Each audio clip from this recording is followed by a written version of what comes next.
Buenos amigos, aquí estamos. Son las 4 en punto y vamos a empezar. Exacto, ya empezaron a unirse como 324. Ya la villa se unió, qué bien. Bien amigos,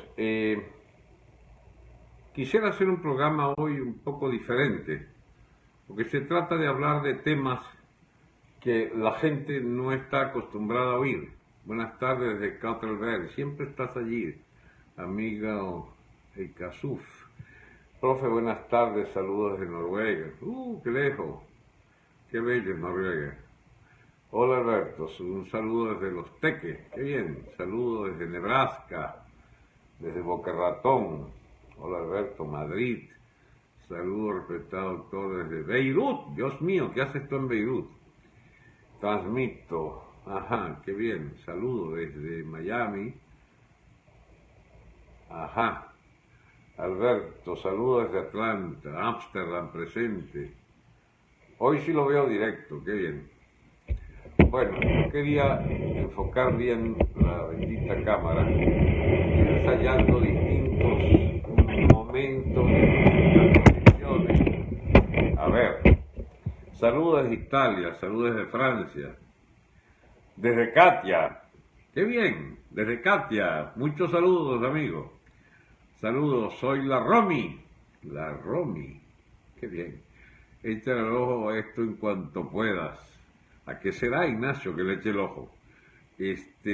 Túnez, saludos desde Carigua. Estoy esperando un poquito que suba más el arranque del programa. Ya van 74, saludos y respeto. Esto tiende a hacerse, si no diario, por lo menos muy asiduo, ¿no? Si ustedes tienen la paciencia de oírme, si no decae la audición, pues para mí perfecto. Yo estoy acostumbrado como fui profesor muchos años y conferencista también, la ideología de la izquierda y su cultura. ¿Ves? Allí el amigo Ignacio se fue alto. Es de ese tipo de problema que le decía que hay que hablar. Buenas noches, Franceschi, saludos de Caracas. No es de noche en Caracas, chicos. Saludos desde Houston. Con todo gusto lo escuchamos. Saludos de doctora F. Desde Lima. ¡Hey! Bienvenido Lily Day. Desde Lima. No pudo hacer la conexión por Facebook. No, la conexión por Facebook, el problema es que da mucho menos audiencia. Parece ser que la gente anda de visita solamente por un momentito y consulta sus páginas personales, qué sé yo. En cambio, ¿cómo se llama? El Periscope anunciado por Twitter me permite que una cantidad de gente ya estén como ustedes alertados acá. Siga adelante con sus transmisiones, nunca deje de hacerlo. Su opinión es una de las más importantes. Qué lástima, yo creí que era la más importante, mentira. Echando broma. Almagro declara que se acabó la democracia en Venezuela. Eso leí hoy, amigo Prieto. ¿De cuál es el show con el Mercosur? Nada, es una estupidez completa, una idiotez. Caracas está gris, parece un chaparrón, que caerá un chaparrón. Bueno, es la etapa del año en que pasa esos cielos grises así. Saludos, Caracas de los Chaguaramos. Ajá. Bien, entonces nos vamos con teoría, ideología, historia. Porque que vayan el 1 de septiembre, ya está hablado, que la MUT es una calamidad, está hablado, que Maduro... Yo quisiera el Erdogan Maduro, mire usted las cosas que se le ocurren a este imbécil, ¿no? Te envié el link a tu WhatsApp. Ok, gracias Ignacio. Ignacio siempre insiste en que algo tiene que leerse y se lo agradezco. Bien, pero no por leerlo ahorita, Ignacio, estamos en transmisión. Saludos de Panamá, bendiciones.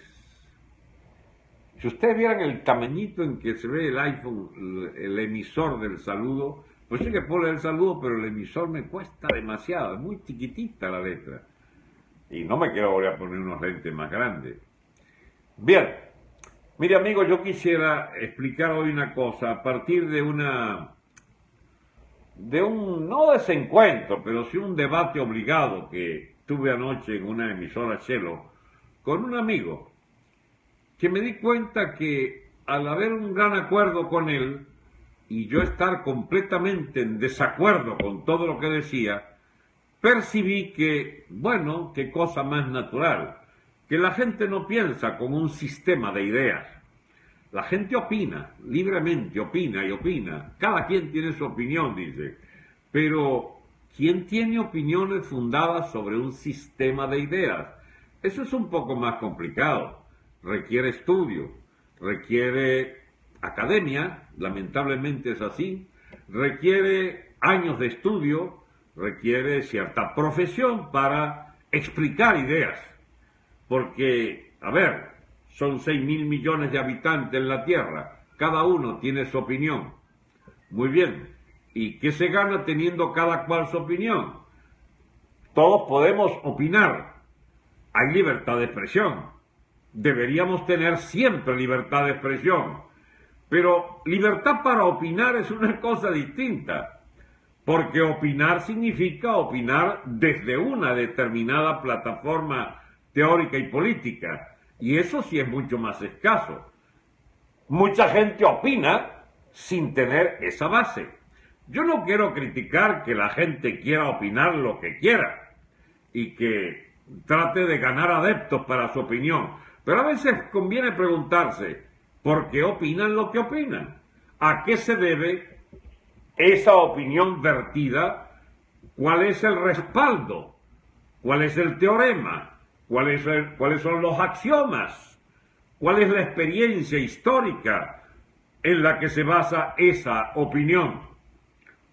Y amigos, lamentablemente, el que no tenga teoremas como en las matemáticas, axiomas científicos, leyes científicas que respalden su opinión, por eso uno no puede andar opinando sobre química, por ejemplo. No, hay una ciencia que determina que la tabla periódica de Mendeleev son no sé cuántos elementos, es muy difícil que haya elementos nuevos, aún así pueden quizás existir algunos, haciendo raras combinaciones pueden crearse un nuevo elemento que se incorporarían a esa tabla periódica de elementos químicos, pero automáticamente tendería esa ciencia química a cerrarse, como bien dicen los de la Escuela Filosófica Materialista de Oviedo, que son la gente más seria que yo conozco en el pensamiento hispano, o hispánico, y universal, ¿por qué no decirlo? Acaba de morir el filósofo más importante de esa escuela, que podría decirse es el filósofo del siglo. Cada siglo tiene un filósofo. El del siglo XIX, sin duda alguna, el Hegel, y entre cabalgando 18 y 19 es Emmanuel Kant. Después habrá que irse allá a los griegos, o el siglo XIII San Agustín, con la escolástica, pero en el siglo XX, al parecer, es este Gustavo Bueno, que se conoce poco, porque así es la suerte de los cerebros fuera de serie, en la ciencia universal, en la filosofía, digamos, una personalidad como esta, sencillamente, Caprile, con su posición, o sea, les dije que íbamos a tratar de hablar de algo que fundamentara las opiniones. Y en eso ando. Así que, de todas maneras, no puedo leerlo porque tendría que distraer la atención hacia lo que me estén diciendo. De lo que es cotidiano. Al final entramos en lo cotidiano, pero quería un poco hablar con ustedes algo que me trae, digamos, con un foco de atención sobre nuestra situación venezolana, cómo comprenderla. ¿Por qué estoy citando a este filósofo? Pues nada más y nada menos porque es el que le arrebata a Carlos Marx la bandera de un método para comprender la historia. No se puede criticar a priori a los que tomaron el método de Marx o al positivismo de la ideología americana o del Círculo de Viena o los idealistas alemanes, y que comprendieron el siglo pasado y las tendencias fundamentales de este siglo desde esos ángulos teóricos y políticos. Marx, por ejemplo, explicó que toda la historia de la humanidad estaba diseñada o prediseñada por la lucha de clases. Bien, Este filósofo bueno, sin descartar que efectivamente existen contradicciones, digamos secundarias entre clases sociales, él funda su conocimiento de la historia más bien desde el ángulo de la filosofía, que requiere de una visión universal del proceso. Y él dice entonces que en realidad la historia de la humanidad es la historia de la pugna de los estados. La historia de la humanidad es la historia de los imperios, la historia de las civilizaciones construyendo ciudades-estados, estados, naciones con un estado. Y entonces nosotros tenemos ahora un gravísimo problema. Venezuela, que es producto de 6 siglos, 7 siglos de evolución histórica, de evolución, de desarrollo histórico, y que de manera simplista el marxismo explicaba desde el ángulo de la lucha de clases, terratenientes, esclavos, qué sé yo, los godos, los mantuanos, los campesinos pobres, la clase obrera moderna, contra la burguesía, etcétera. Es el lenguaje del chavismo, pero ni siquiera era marxista el lenguaje chavista. Era un marxismo muy empobrecido, porque era un marxismo guerrilleroso sin haber sido guerrillero, aunque muchos de los exguerrilleros fueron, por supuesto, digamos, marxistas tardíos, pero en realidad ellos eran castristas, guevaristas, que no tiene nada que ver estrictamente con la filosofía marxista. Tenían que ver Castro con las prácticas totalitarias del estalinismo, del maoísmo, que era lo que había sido, digamos, compaginable con la teoría marxista sobre la lucha de clases. Todos terminaban entonces en propuestas de estatismos totalitarios. Y el chavismo era una pobre versión del refrito marxista del castrismo, guevarismo. ¿Y qué es entonces la lucha de clases hoy en Venezuela? ¿Quién puede proponer algo serio sobre las clases que están en pugna? Porque la lucha de clases vista por los chavistas es realmente un remedo, una soberana idiotez teórica y política que no pueden demostrar absolutamente nada, porque nada pueden sostener desde ese ángulo de una filosofía absolutamente en quiebra, en bancarrota histórica, porque fue sencillamente superada ampliamente por concepciones que tienen que ver con la visión positivista de la historia, la versión de la sociología americana moderna, o, en este caso, digamos, del que les hablo, la filosofía materialista del desarrollo histórico basado en las contradicciones de Estado. Mire, se parece bastante la historia de la humanidad a esto de que la historia de la humanidad es la historia de los imperios. El resto, dice él, una frase, caramba, que paraliza. El resto, lo que no es historia de imperio, es antropología, es decir, agrupaciones humanas allí arrumadas en espacios geográficos determinados. Pues bien, quiero decirle que aquí está la clave de no pocas interrogantes de nuestra historia reciente y de nuestras propias perspectivas. Amigos, los venezolanos, antigua tribu Timotocuica, Arahuaco Occidental, Caribe, Indios Cariñas, qué sé yo, mezclado con andaluces, montañeses de Zaragoza o de Asturias, galegos, canarios, todo lo que pudiera meterse en esta colonización rápida en los espacios urbanos que datan del siglo XV, incluso con algunos alemanes aventureros allí de los llamados Welser. Ese espacio geográfico fue delimitado por la corona española, de la que fuimos partes 3 siglos, 3 largos siglos.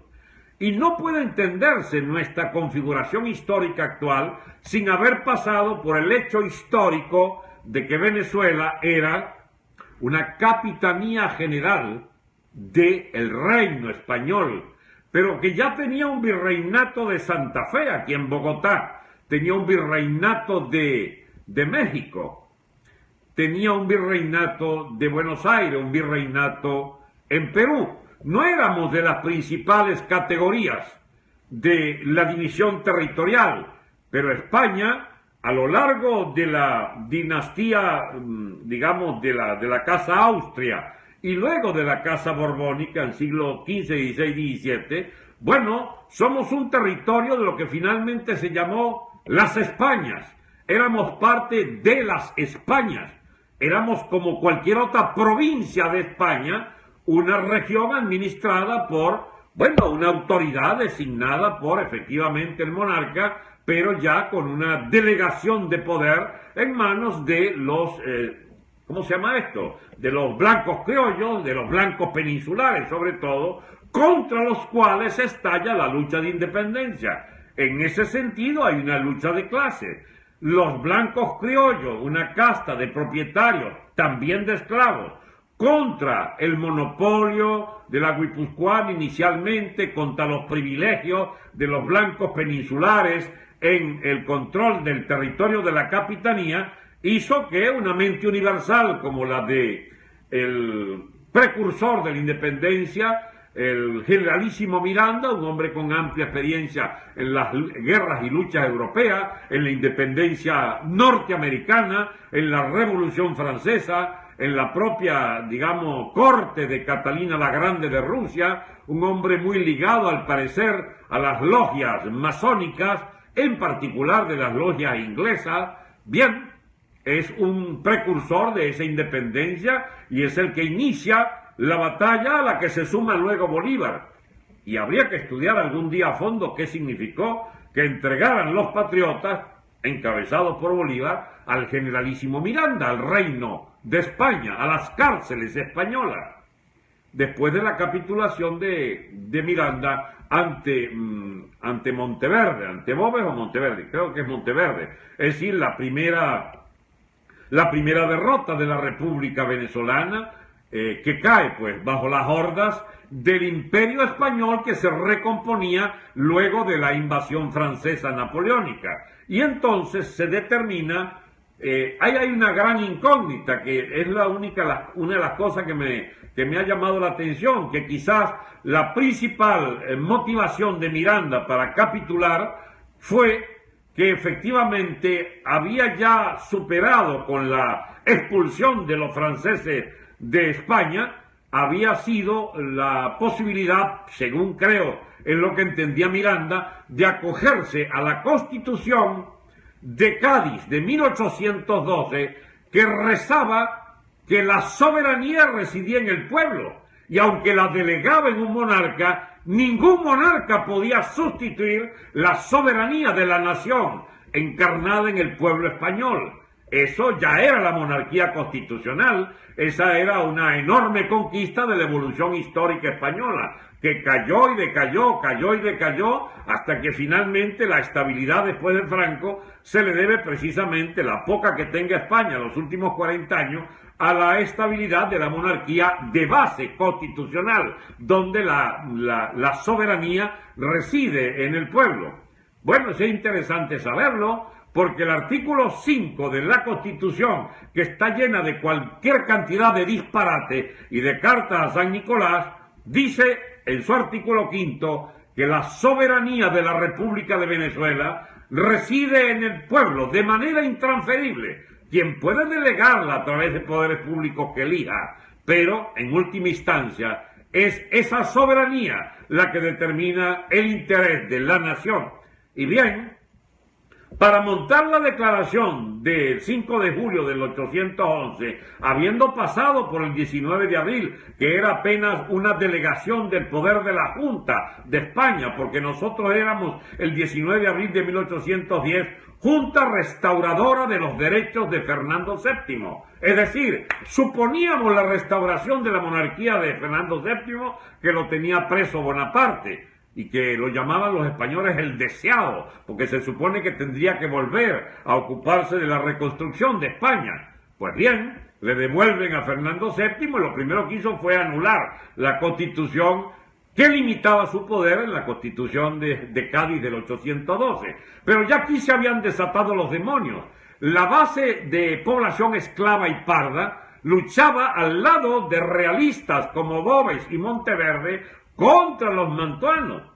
Allí era entonces, tenía aspectos importantes de guerra civil, y la emigración oriente y las primeras grandes derrotas del ejército de Bolívar es la señal inequívoca de que el tema fundamental de Venezuela era la guerra entre estados, el estado que no terminaba de nacer de Venezuela contra el estado de la monarquía española. Y a Bolívar se le ocurre la edificación de un estado digamos, más allá de las fronteras conocidas, y se va entonces a la constitución de la Gran Colombia, un poco buscando todo el territorio de lo que era el virreinato de Nueva Granada. Es decir, la Gran Colombia no era pues una república como la tenemos desde el 830, que es hija de la separación, del descuartizamiento de la idea del sueño de Bolívar. Y bien, nuestra república es hija de la secesión del virreinato de Nueva Granada y de la Gran Colombia bolivariana, su heredera directa. Era entonces la lucha entre estados. Bien, ese estado duró un siglo prácticamente en terminar de conformarse, porque fuimos dando tumbo a lo largo del siglo XIX con especie de vaporones de luchas de clase como la que encarnó Zamora y el antiguo bisabuelo, tatarabuelo de Chávez, el famoso Maizanta, que andaba por allí tiroteando a algunos ricos para cogerse las tierras ellos, porque efectivamente había una lucha de clanes, de sectores, de castas, de regionales, de caudillismos regionales, pero en el fondo todos estaban signados por esas luchas. Eso se acabó con Gómez, y Gómez monta el Estado moderno. La gente se preguntará, mis amigos acá, ¿y para dónde es que va este? Bueno, yo voy, mis amigos, a que se agotó el ciclo histórico del Estado fundado por Juan Vicente Gómez. ¿Y usted sabe quién fue el ductor de este Estado desde 1808 hasta hoy?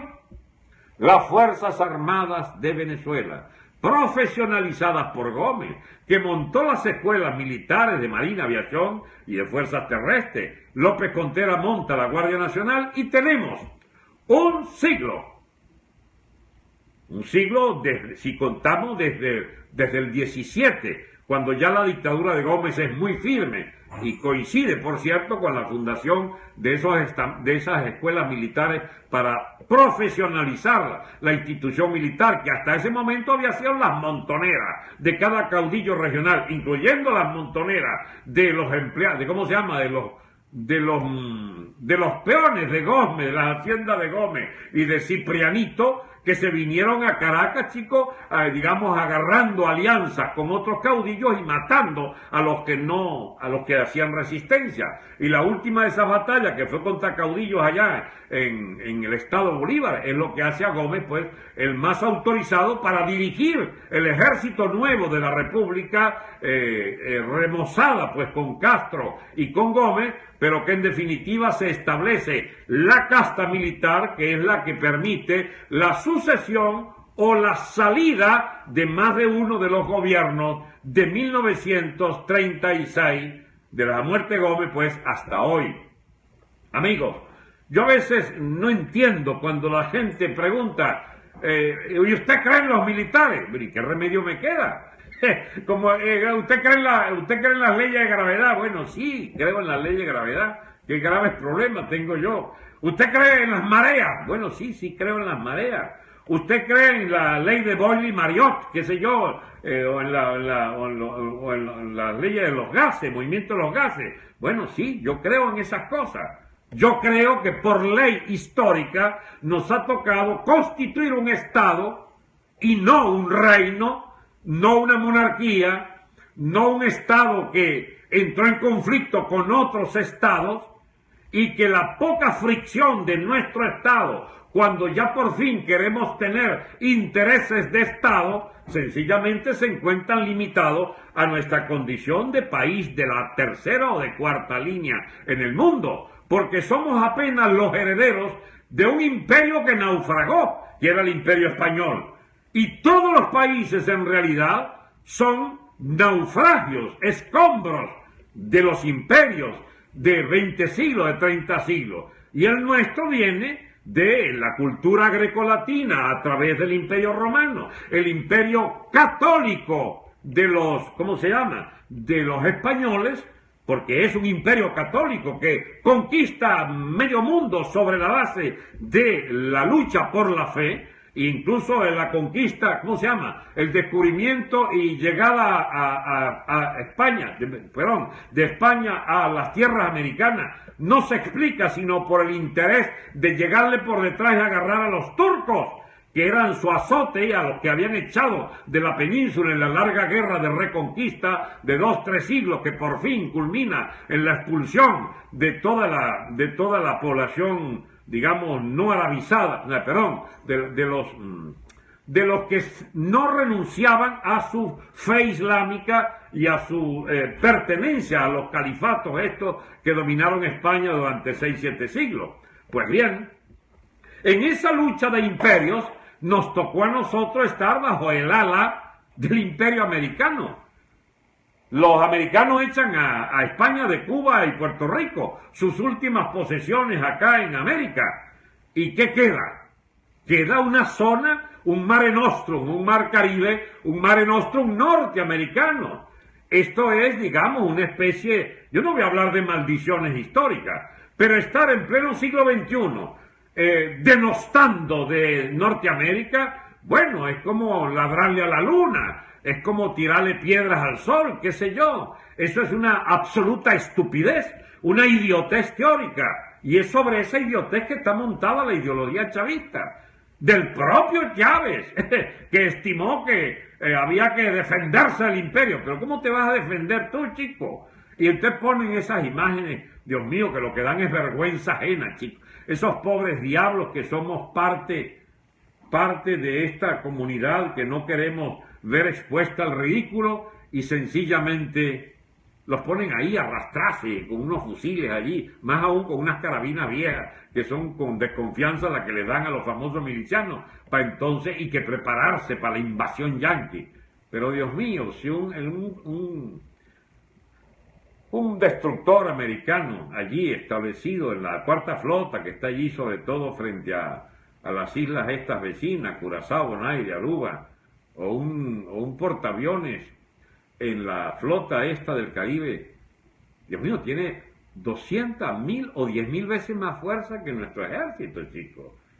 Pero ¿de dónde sacan imbéciles, idiotas como los que han gobernado este país, de que podemos adversar militarmente los imperios?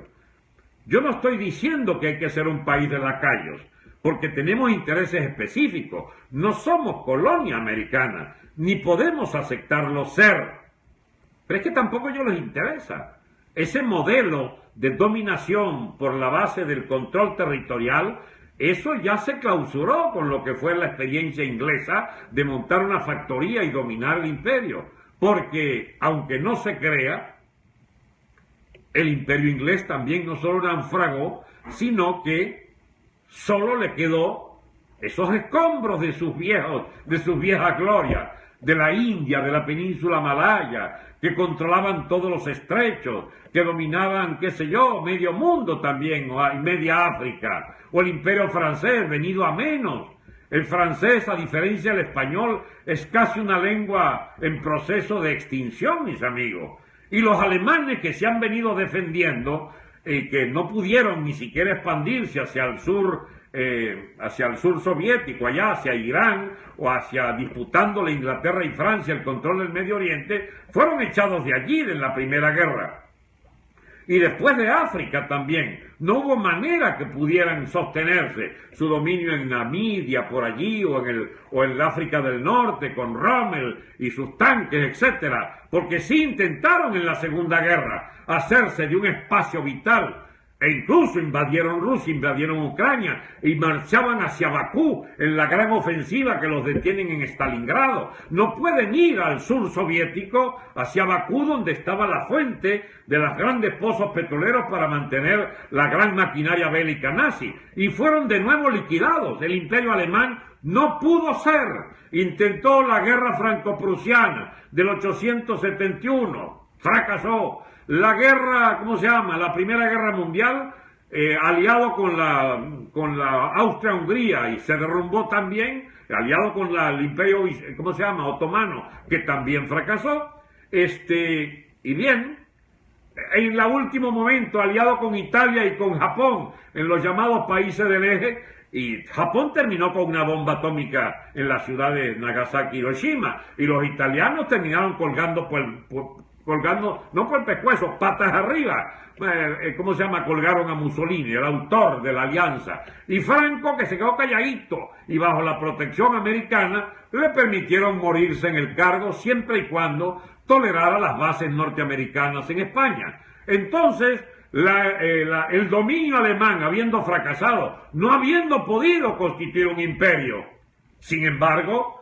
la historia de los estados, la reconstrucción de la OTAN como necesidad para impedir el avance soviético, que logró avanzar en la Segunda Guerra hasta los límites de la llamada cortina de hierro, toda la Europa central y oriental, bien, eso entonces tuvo que reformularse y hacer viable que en medio del derrumbe soviético, del imperio soviético, porque la historia desde la Segunda Guerra hasta el año 89 fue signada por la llamada Guerra Fría, de la lucha de dos grandes imperios que ordenaban el resto del mundo, y de los cuales, por cierto, Castro era apenas un cigüís que llevaba carne de cañón cubana para las guerras africanas que le interesaban a la URSS en sus zonas de influencia. Bien, en esa lucha de imperio, mis amigos, ¿qué papel cumplíamos nosotros? ¿Qué papel cumplimos ahora en medio del derrumbe del imperio soviético, del intento alemán de, por la vía del euro, dominar Europa económicamente sin necesidad de ocupación, ¿cómo se llama?, de ocupación militar? De eso se ocupa la OTAN, que es lo que le concede a Estados Unidos. Cosas curiosas, el tal Trump dice que ya es hora de que se ocupen los americanos de sus propias cuentas y que quisiera pactar con Putin, que la vaina tiene que ser distinta, porque ya el costo de ese mantenimiento de la paz europea con plata americana, bueno, ya no le sirve mucho, según la concepción del señor Trump. En todo caso, ven ustedes el tamaño de la idiotez de Chávez y de Maduro de pretender que nosotros estemos en contradicción con los imperios, pero Dios mío, es que la humanidad toda está bajo la égida del imperio americano, y el único que se le medio sale, que es el imperio ahora ruso, ya no soviético, bien, tiene una poderosa, sombrilla nuclear, tiene una tecnología militar impresionante y una acumulación de armamentos tales que, bueno, puede decirle a Estados Unidos: si te arriesgas a invadirme o a afectar mis intereses, te puede salir muy caro.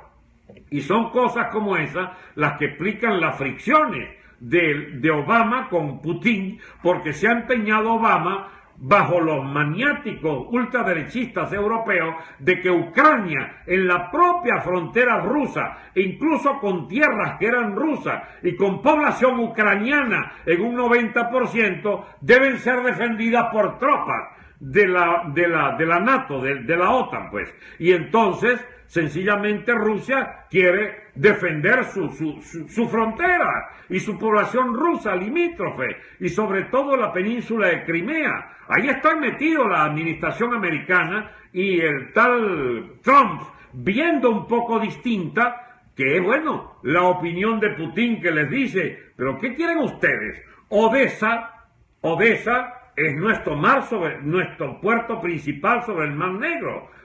¿Cómo se llama? Sebastopol en la península de Crimea es nuestra base de toda la marina soviética.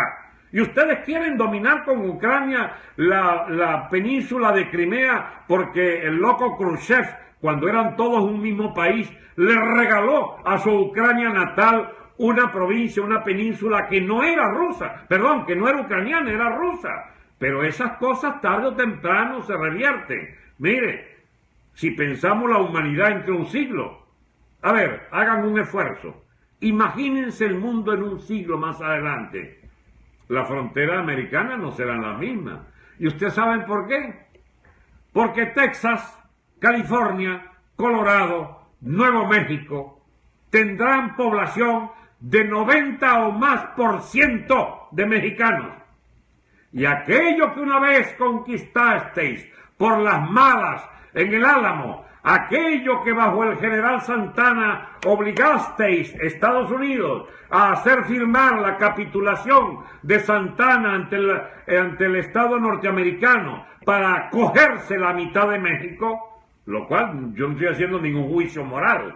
Esa era la expansión del imperio americano, el destino manifiesto de la sociedad americana convirtiéndose en imperio. Se llevó en los cachos medio México, amigos, medio México. Ajá, ¿y cómo haces con lo de la población a 90 o más por ciento mexicana que vas a tener en un siglo? Porque ya Texas tiene 55-60%, la mitad de California ya está por el 70%.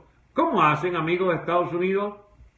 Empiecen a imaginar otras cosas. Bueno, al loco Trump se le ha ocurrido que México tiene que elaborar ¿cómo se llama? Tiene que hacer un muro y que además lo pague.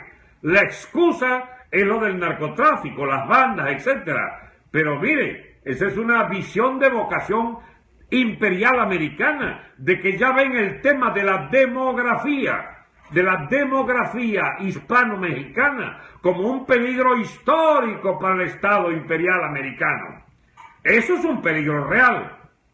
Bueno, hay las posibilidades, y así como Europa, siendo una biocenosis, es decir, un conglomerado de especies allí, de razas, de etnias, que no pueden vivir sin matarse cada cierto tiempo. Por eso es una biocenosis que siempre se va a la guerra intestina. La última fue la de los Balcanes hace poco, siempre ajustando fronteras y generando nuevas repúblicas, etcétera. O la estúpida manía de separarse de los actuales estados, desmembrando a España, o tratando de desmembrar Inglaterra, o desmembrando Italia, que son las naciones donde más afloran estos temas del regionalismo. Esa biocenosis, que es al mismo tiempo la concurrencia de fenómenos explosivos al interior del territorio europeo, que por cierto, yo no sé lo que hace España metida allí, porque España tiene su espacio natural, es con la América hispánica, y no andarle rogando a Europa ser europeos. Ellos son más viejos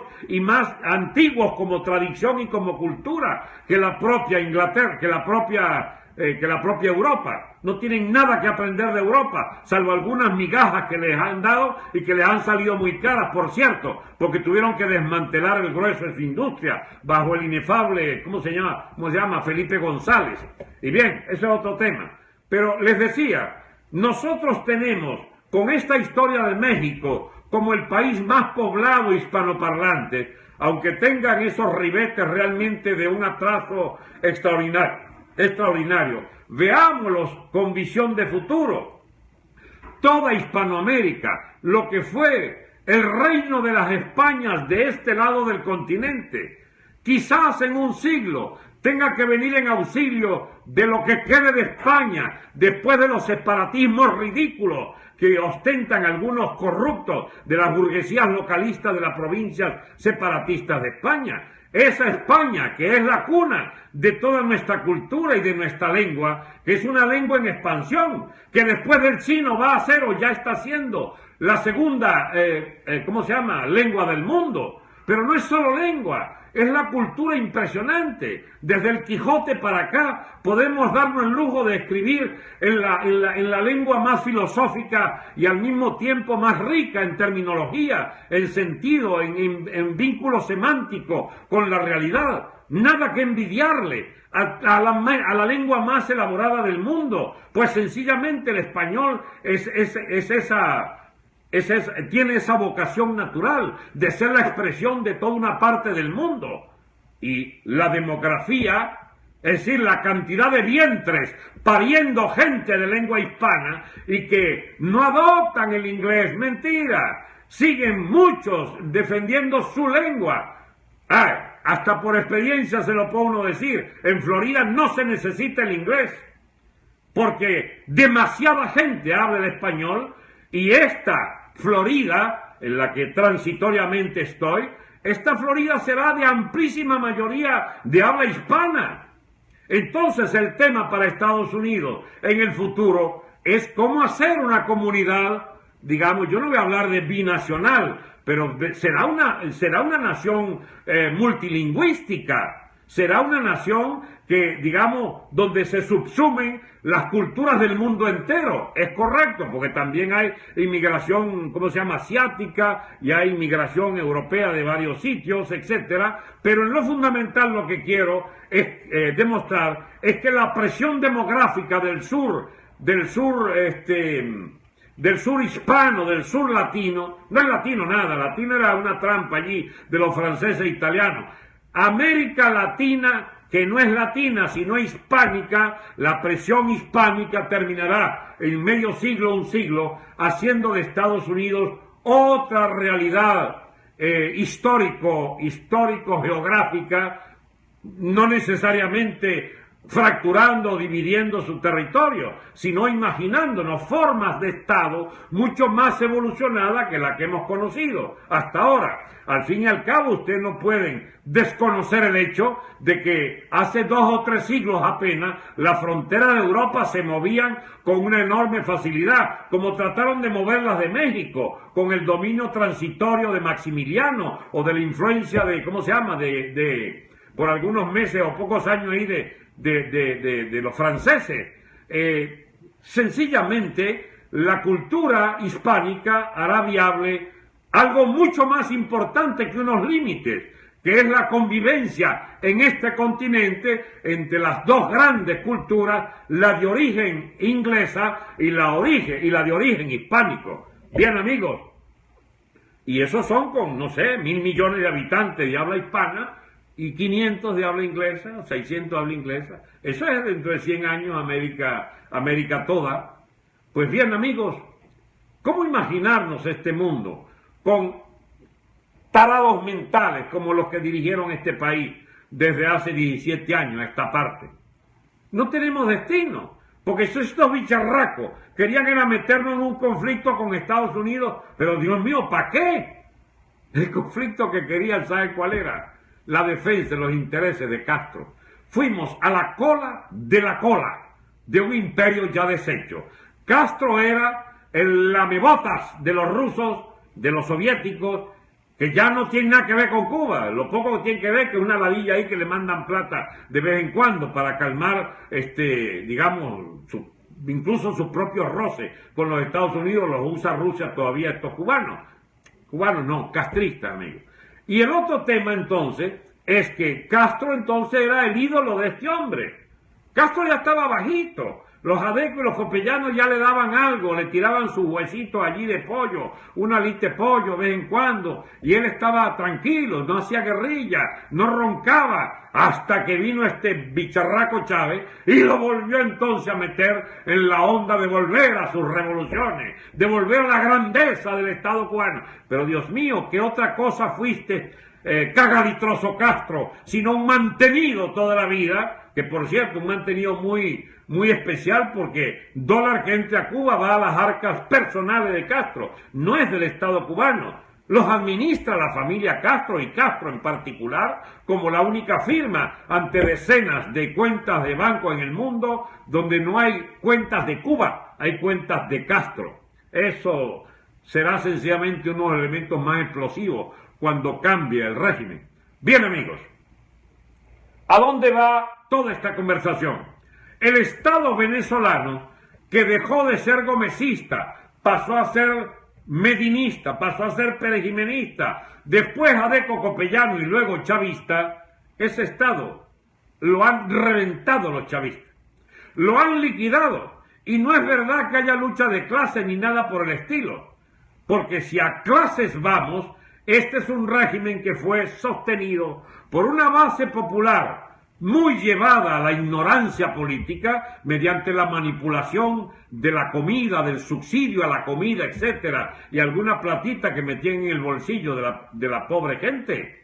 Pero sobre todo fue un régimen de poderosos de la élite caraqueña, de la élite, ¿cómo se llama?, boliburguesa, de los bolichicos. Este es un régimen de poderosos especuladores, a la sombra de los cuales Chávez generó empezando por su propia familia, una caterva de ampones que se asociaron y construyeron esta burguesía roja, que nadie puede tocarles este régimen, porque su constitución es la del 99. Su constitución, que da algunos derechos fundamentales, al propio tiempo es una armazón milimétrica de cómo debe mantenerse esta piltrafa de privilegios para una casta de ampones que desataron el hampa social como una forma de control social, que se apropiaron de la industria del Estado venezolano, del Estado empresario, y la convirtieron en un botín para la clase, parásita gobernante, y que al clientelismo partidista propio de la Cuarta República le agregaron entonces este parasitismo abyecto de la clientela de la Quinta República chavista, y han transformado este país en un coto de caza de mafia. Y como ya la plata del dinero enorme del petróleo, se lo cogía el Grueso Ramírez y los Chávez y no sé qué otras mafias allí, sobre todo después de la muerte de Chávez, entonces dieron rienda suelta a los dólares del narcotráfico, usando a PDVSA como la blanqueadora de dinero, como la narcotraficante más importante para la colocación de los dinerales que, pasando por PDVSA, eran asumidos como plata legal por la banca de Andorra, por banca suiza, incluso hasta por bancos norteamericanos, y ahora se descubre que, plata que esté asociada a PDVSA es dinero del narcolavado en general, y si no es del narcolavado, como quiera que la PDVSA fue liquidada como compañía solvente y solo endeudada en decenas y decenas de miles de millones, la plata que esté asociada a cuenta de PDVSA es plata de corrupción, como los 1.000 millones que le dieron al tal, Rincón, allí en Houston, Texas. 1.000 millones de comisión. Y hasta que ahora venga Ramírez a declarar que él es un limpio, que no tiene ni con qué invitar a almorzar a sus amigos. Yo te aviso, el Chirulí. Bien, amigos, nosotros somos hijos de un Estado fundado por Gómez, mantenido por Medina, por los adecos, los copellanos y por el chavismo. Y ese Estado se acabó. Se finí. Caputo. No va más. ¿Por qué? Bueno, porque es un Estado que se hizo narcoestado. Se hizo Estado fallido. Las órdenes de Maduro, ¿quién las cumple? Los sigüices, los esbirros, los matones, los dispuestos a reprimir a su propio pueblo con tal de cumplir las órdenes de este energúmeno, que como una gran cosa acaba de decir, que el tal Erdogan se va a quedar como un niño de pecho, porque él va a ser capaz de meter preso y matar a un gentío, etc. Bueno, échale pichón, pues. A mí no se me ocurrió otra cosa en el Twitter de hoy que decir Maduro, que se cree Erdogan, y lo que llega es a Hermojón. Sencillamente es un tipo fuera de sus cabales. No puede ser que un presidente crea que su legitimidad y su respaldo militar le dé para vivir de por vida a espaldas del país, a espaldas del artículo 5 de su propia Constitución, que dice defender que la soberanía reside intransferiblemente en el pueblo y que da derecho en el artículo 333 y 350, el que no le gusta Capriles, a uno tener el derecho de alzarse contra esta mugre de Estado delincuente. Entonces ha llegado la hora, por fin, en que se ha hecho manifiesto la inviabilidad, manifiesta la inviabilidad de este Estado del chavismo moribundo y delincuente. Se ha hecho inviable el Estado de los boliburgueses y de los bolichicos. No se puede más, amigo, sostener un gobierno que mata de hambre la mitad del país, que pulverizó la moneda, que arruinó la agricultura, la industria, la granería, todo lo arruinó, que arruinó el mercado internacional, que solo puede vivir de pedir prestado, que no es capaz de poner orden, que está rebasado por las mafias.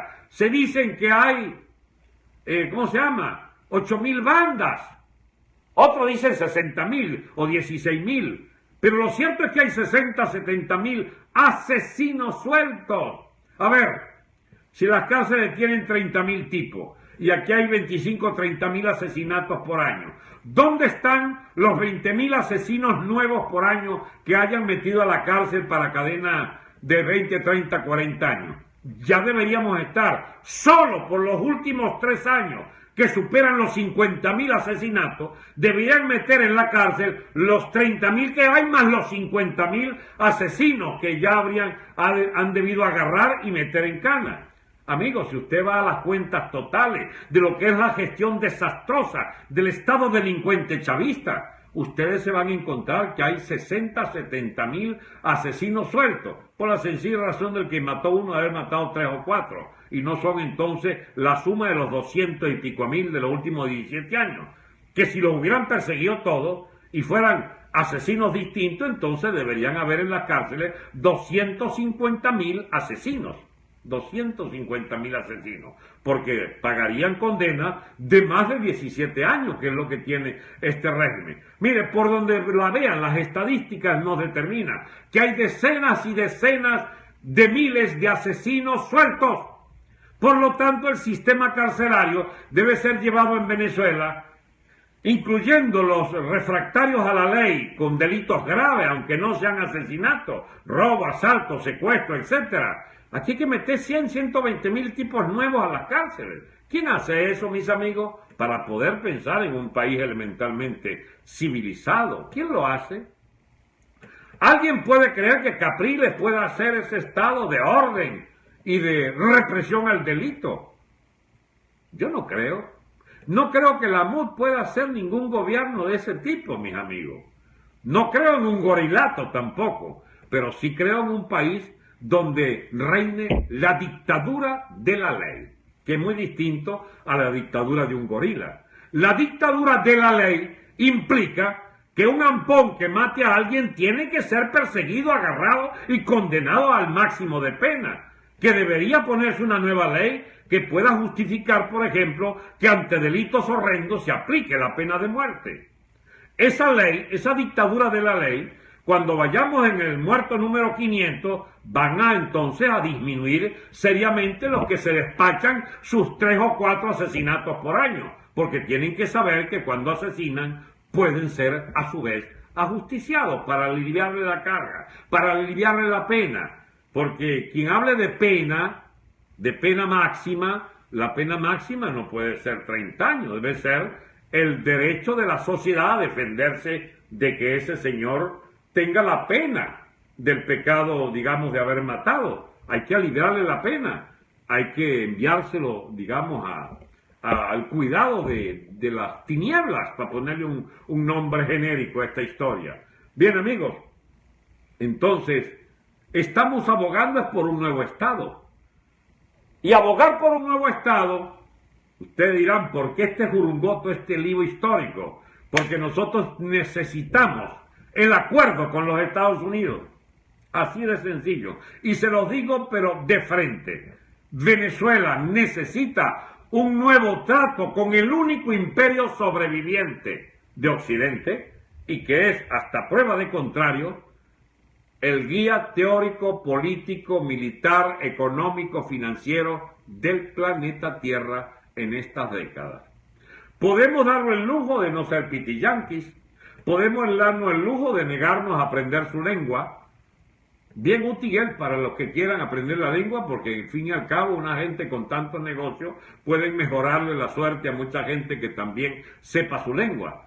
Pero la vocación hispánica de Venezuela, la vocación de hacer una unidad latinoamericana, eso nadie nos lo puede negar.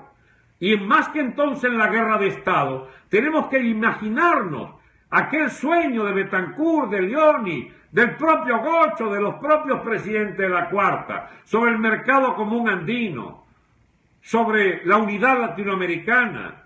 De verdad podemos ser complementarios, pero a condición no de que edifiquemos barreras aduaneras para entonces defender no sé de qué invasión. No, chicos, estoy hablando de economías abiertas, como la que, por ejemplo, señala la existencia de la bolsa esta de Bogotá, Lima y Santiago, creo, Lima, Santiago y México. Creo que están asociadas, una especie de las bolsas del Pacífico, creo que es Lima, Bogotá y Santiago, que asocian sus empresas en las bolsas de valores donde se compra y se vende libremente las acciones de todos esos países capitalistas.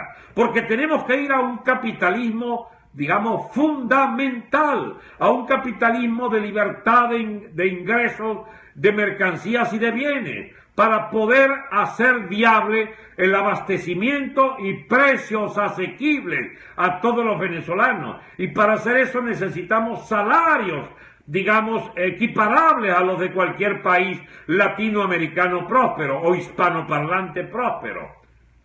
Dice la Bolsa de Caracas desapareció hace más de 20 años y todavía deberíamos seguirlo lamentando. De lo que se trata es de que renazca como parte de una bolsa del Pacífico. 20 o 10, no 10. ¿De qué será 20 o no 10? No entendí. Por eso es necesario. Un momentico. Porque hay que beber agua. Entonces, amigo, respondo pregunta. Parece que Capriles lo escucha a usted. De ayer por fin entendió, lo debemos tomar todo el país. Me parece muy bien. Yo no soy de los... Ay, Dios mío, me quedo agua. Yo no soy de los que lamenta que la gente pueda hacerse, ¿cómo se llama? Hacerle caso a lo que uno diga. Las ideas son buenas en la medida en que son tomadas por otros. No es que uno las defienda como su patrimonio. A mí siempre me llamó la atención para un poco bajar un poco el tono de la rapidez con la que vengo lanzando argumentos. Hay una película que a mí me causó un impacto, digamos, extraordinario. Una película... es sobre la vida del poeta Neruda.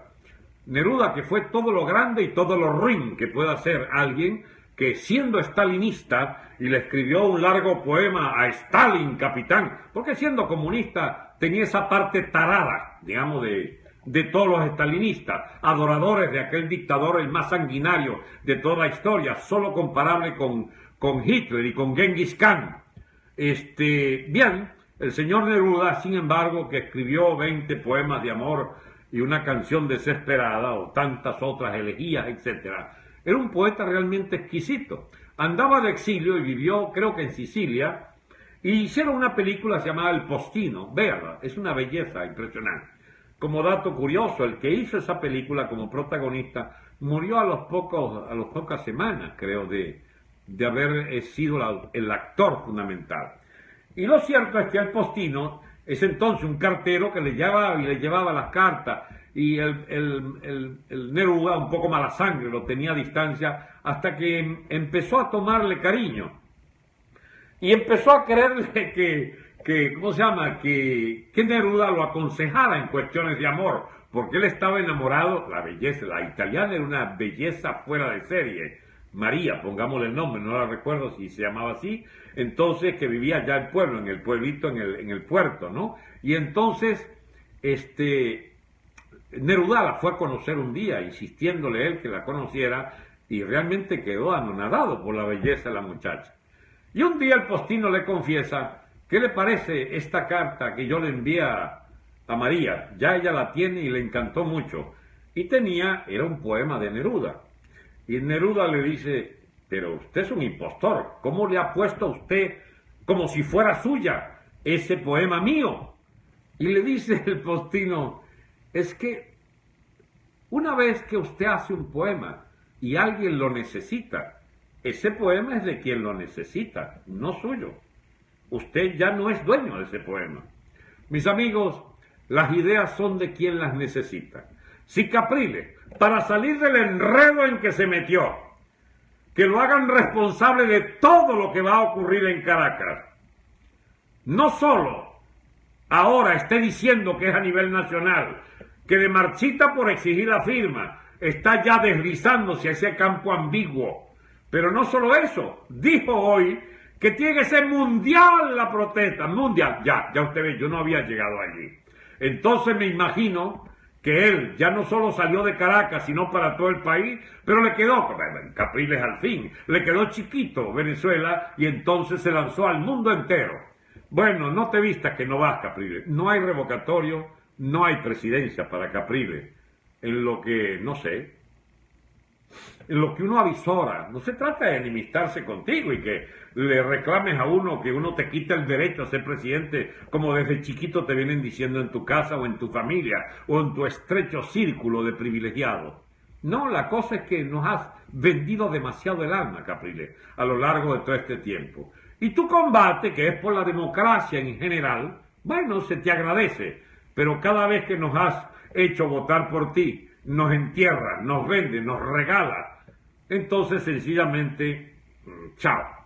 No es para cambiarte por otro, porque aquí no hay campaña electoral por otro. No, queremos sacar esta mugre, después se elegirá al que toque. Y el que toque será de la cuarta o de estos que han sobrevivido en la quinta.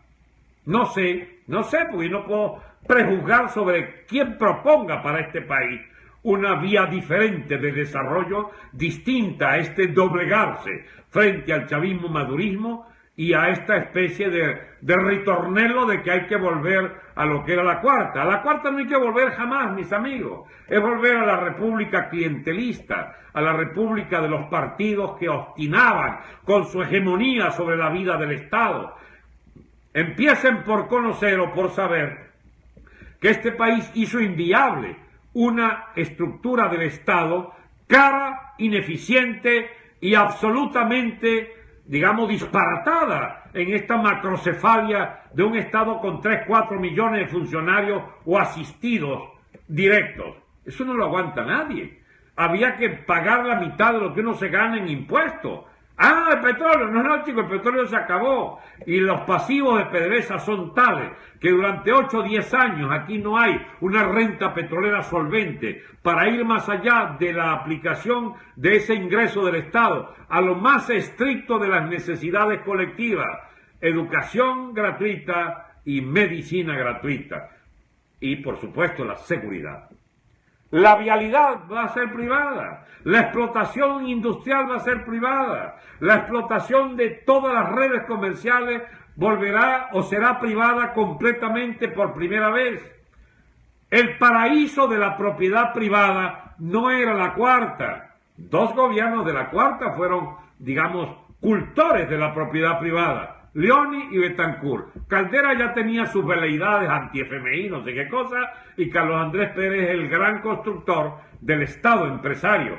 Y de ahí para acá, Chávez fue el rematador del Estado empresario. Acabó con todo, como la marabunta. Entonces, mis amigos, construir una república que se base en la expansión ad infinitum, ad eternum de la propiedad privada y de las relaciones capitalistas en la cadena de compra y de venta, en las cadenas de producción y de distribución.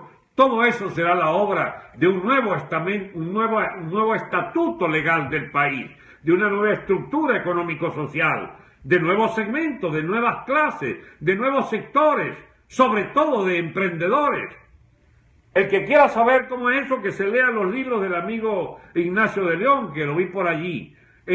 Siempre será una propuesta de los economistas jóvenes, las que necesitamos. No se trata, mi amigo, de que yo proponga todo lo que hay que hacer. Yo no veo, caramba, qué lástima, no vi una cosa ahí de Leopoldo López.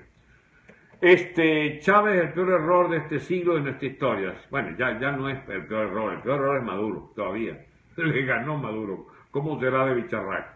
Se tiene que cambiar toda la estructura del Estado para poder salir adelante. Así es una nueva república. La Fuerza Armada tiene que ser redimensionada y ser convertida en una fuerza de altísima eficiencia, muy bien pagada, por cierto, con privilegios, como toda persona que deba arriesgar la vida por su país, pero lo primero que tienen que hacer es no dejar un solo guerrillero vivo de las tropas de guerrilleras extranjeras en Venezuela. O sea, para ser militar hay que arriesgar la vida. Por eso escogen la vida de militar. Se tienen que morir todos los chavistas. No, chicos. El chavismo era una moda ideológica lumpen, digamos, de desclasado, de gente, digamos, de excluidos de la cuarta. Ojo que Chávez fue muy popular precisamente en lo que la cuarta dejó pelando. Pero todo fue tramado por Chávez y ejecutado por Maduro, exactamente. Y limpiar el afán de fanáticos, por supuesto, no puede quedar ni un fanático. Pero, a ver, distingan 2 fases. En la Fuerza Armada, si usted sale, ¿ves Mendoza presidente? No, él dice, no solo que no quiere ser presidente, que le va muy bien con sus empresas. Pero es que en este país hay una manía, Dios mío. A ver, Mendoza es un excelente gerente del principal grupo industrial familiar del país. Déjenlo que siga siendo el más grande gerente. A ver, paremos esto aquí. Vamos a Aristóteles. Aristóteles o Platón, ya me perdí.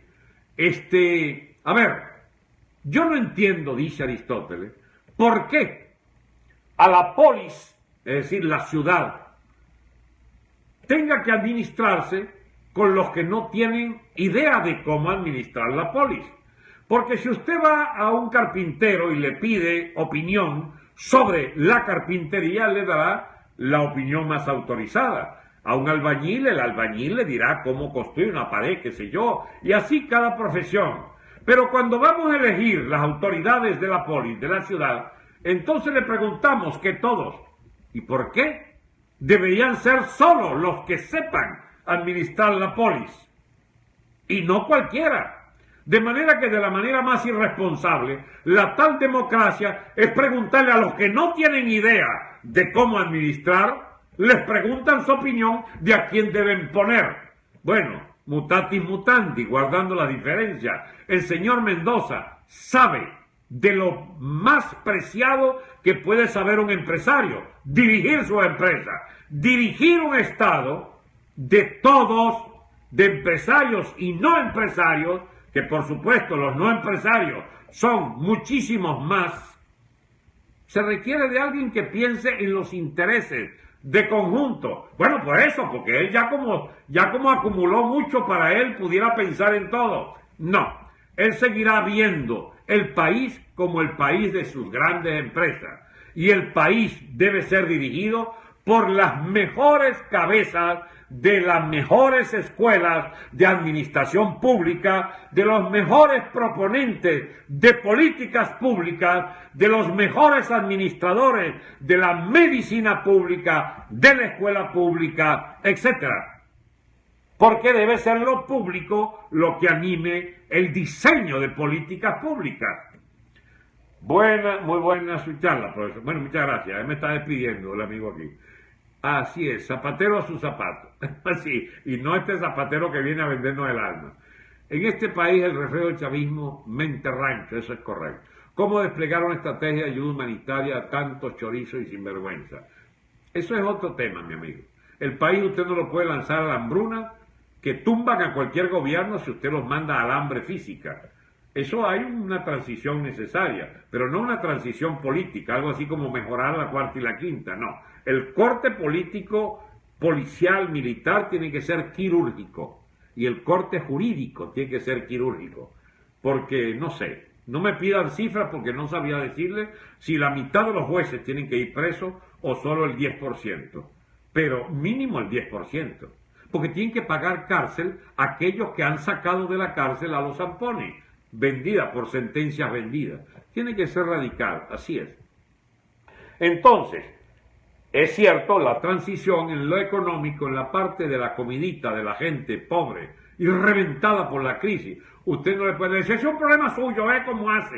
No, tiene que asistirlo. Un estado de calamidad, en el estado de necesidad que quedan las grandes mayorías populares, tiene usted que facilitar un acceso al trabajo. Y mientras no se genere el trabajo privado, que debe ser la preocupación del nuevo Estado, de la nueva economía, que debe ser el generar las relaciones privadas de la empresa privada, usted tiene que, y los malandros de las zonas de paz, el malandraje hay que arrinconarlo y yo no voy a decir exterminarlo, porque suena a fascismo ordinario, pero el que quiera seguir de malandro tiene que saber que se la va a ver con una policía muy distinta y con un sistema penal y un sistema legal totalmente distinto, que lo zampa en cana por 30 o 40 años, porque todo ese código orgánico procesal penal hay que quemarlo.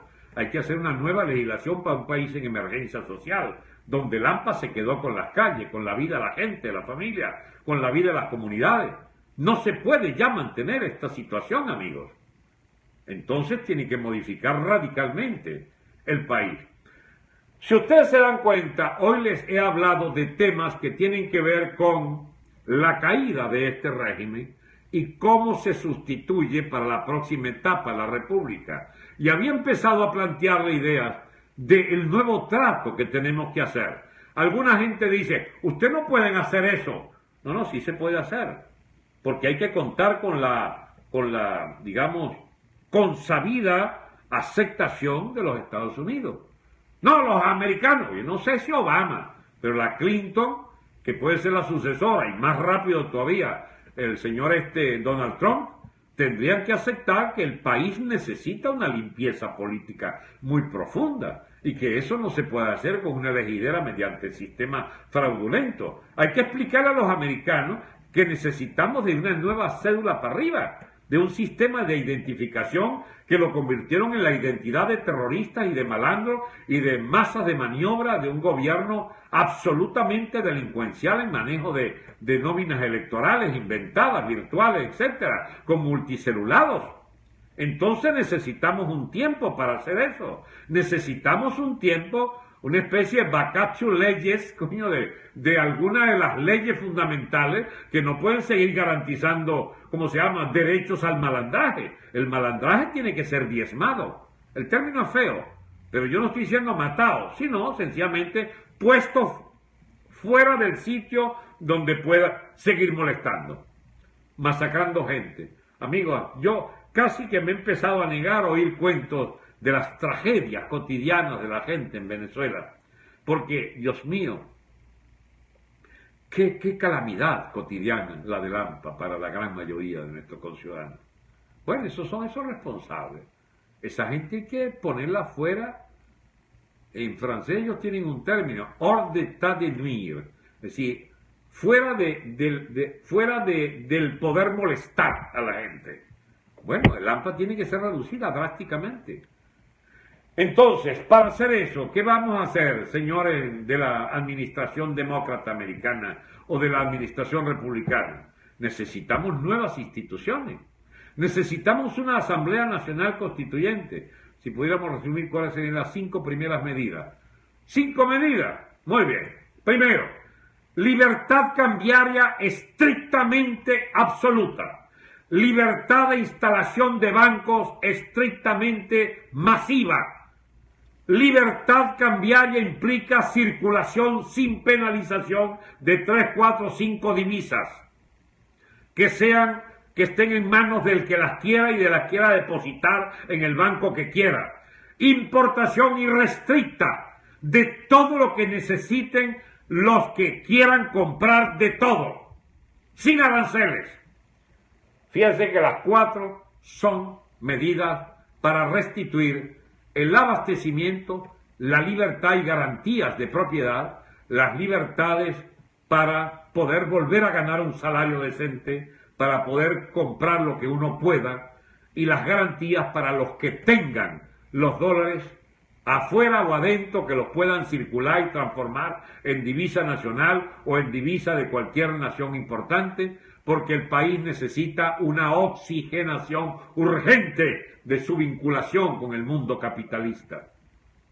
Nosotros tenemos que dejar de subsidiar a parásitos, y en particular a los parásitos castristas. Si nosotros pudiéramos mandarle 1 litro de gasolina, o 20 litros de gasolina a los cubanos que la necesitan, tendríamos un problema, que 9 de cada 10 carros son de burócratas del Partido Comunista, entonces tampoco va, porque no queremos que nos chuleen más. Bien, es que es difícil 5, ¿eh? En realidad las medidas son como 20 o 30. Hay medidas entonces de contratación inmediata de unas grandes decenas, varias decenas de cárceles nuevas, porque hay que meter el malandro que juega garrote preso y clasificarlo, porque no se puede meter un muchacho que mató por descuido borracho una pareja que merece 20 años con un asesino a sueldo allí de un sicario que mata 3 por mes. No puede estar en la misma cárcel, aunque sean 2 delitos graves. Imagínense usted para los delitos más pequeños, donde le entran, llama la carne fresca, como llaman los pranes, a los pobres diablos que por delitos menores caen y los convierten en esclavos sexuales, y las familias de esos muchachos en esclavos económicos, tienen que mantenerlos cada semana, pagarle al PRAN para mantener con vida al pobre infeliz que cae en las garras de los pranes de prisión. Bien, nosotros necesitamos unas grandes contrataciones en vialidad privada, necesitamos terminar los trenes, necesitamos la reapertura de toda la libertad de empresa para dotación de clínicas, hospitales, para la dotación de escuelas, de universidades privadas, de universidades públicas. Necesitamos, Dios mío, lo que sea necesario endeudarse, incluso para restituir un poder judicial confiable. El exterminio de la guerrilla extranjera, la reconstrucción de las Fuerzas Armadas.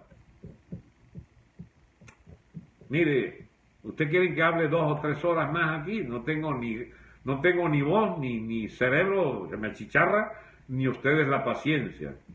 Pero lo urgentísimo, amigos, es sacar de raíz el hampa política y el hampa social del dominio sobre la sociedad venezolana.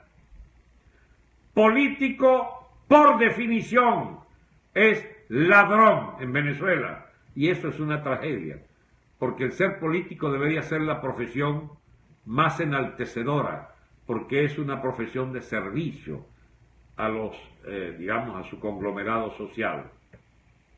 Entonces necesitamos leyes buenas y personas que las puedan hacer cumplir y cambiar la mentalidad, pero eso es más lento como proceso. Pero tenemos que hacer viable un nuevo poder judicial, un nuevo poder municipal, el que se robe los reales del municipio, que costea con su IVA los empleados y los servicios de ese municipio, el que se robe esos reales tiene que ir 20 años preso, juzgado por un juzgado municipal, por un juez municipal electo, que debe escogerse entre los más honorables de la población. La Iglesia tiene que ayudarnos poderosamente en las grandes redes de solidaridad, con todos los recursos que necesite. ¿Escucharon bien? Con todos los recursos que necesiten. Y voy a decir algo que puede sonar cínico. Si usted le da a los militares para que hagan esas cosas, un buen 50% no llega a la gente. Si se lo da a los políticos, creo que entre 60 o 70% no llega a la gente. Si usted se lo da a la Iglesia, en un 90-95% sí llega a la gente. Entonces, esos grandes recursos tienen que ser canalizados a través de manos honradas, gente honrada, mente honrada. Y en eso es lo que hay que enfrascarse apenas se haga la limpieza general del perraje. Y cuando hablo de perraje, es un vocablo un poco extraño, porque se asocia, digamos, a gente de barrio. No, mi amigo, yo no uso el término en esa acepción sociológica. Yo la uso en otra acepción sociológica, según la cual hay perraje en el country club, hay perraje en la clase media y hay perraje en los barrios y en urbanizaciones. De manera que hay que aislar al perraje, castigarlo y dar rienda suelta a las mejores iniciativas de la gente honorable del country, de la clase media y de los barrios populares, de las urbanizaciones. Esa visión de que el país está dañado de arriba abajo en la escala social, pero también en la escala social de arriba abajo tiene gente honorable, es lo que nos hace dividir verticalmente la sociedad, y no por estratos, sino por moralidad, para cumplir los objetivos de nación, los objetivos que debemos tener como sociedad civilizada. Muchas gracias por oírme, amigos. Hoy no quise leer mucho para no poder, porque no sería interminable.